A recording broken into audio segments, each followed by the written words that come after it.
Sunday প্রথমবার আমি judgement করলাম একটা ডান্স কম্পিটিশনে। সব কিছুরই একটা প্রথম বা শুরু থাকে। আমারও এই প্রথম জাজমেন্ট, তাই ভেতরে ভেতরে ভীষণ এক্সাইটমেন্ট ছিল। পানিহাটি পুস্তক ও লিটিল ম্যাগাজিনের তরফ থেকে আয়োজন করা হয়েছিল এই ডান্স কম্পিটিশনের। ছোটবেলায় আমাদের প্রত্যেককেই কেউ না কেউ জিজ্ঞেস করে থাকে, তোমরা বড় হয়ে কি হতে চাও? আমাদের ক্ষেত্রে কিন্তু উত্তর থাকে ডাক্তার, টিচার, পুলিশ বা অন্যান্য কিছু।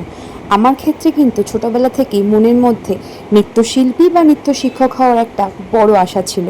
নাচটাকে ছোটবেলা থেকেই ভীষণভাবে ভালোবেসে গেছি আর চেষ্টা করেছি এটা যেন আমার সঙ্গে জীবনের একটা অঙ্গ হয়ে থাকে। আমার সাথে জাজমেন্টে ছিল বিপাশাদি। এই প্রথমবার বিপাশাদির সাথে আমার পরিচয় হলো। উনি আমার থেকে অনেকটাই সিনিয়র, তাই অনেক কিছু শিখতে পেরেছি ওনার থেকে। তিনটে গ্রুপের মধ্যে প্রত্যেক প্রতিযোগী খুব সুন্দর নাচ করেছে। তাদের মধ্যে থেকেই আমাদের বেছে নিতে হয়েছে প্রথম, দ্বিতীয় আর তৃতীয় জনকে। ছোটবেলা থেকে টেবিলটার ওপাশে দাঁড়িয়ে নাচ করা আর শিক্ষক হওয়ার পরে ছাত্রছাত্রীদের নাচ দেখার অভিজ্ঞতা তো আমার অবশ্যই হয়েছে। এই প্রথমবার এই জাজমেন্টের একটা অভিজ্ঞতা হলো আমার জীবনে।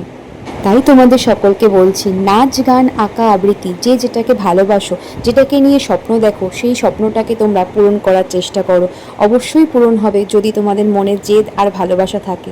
অবশ্যই সেটা ছিল আমার সেদিনের পাওয়া একটি সম্মানমূলক সম্বর্ধনা।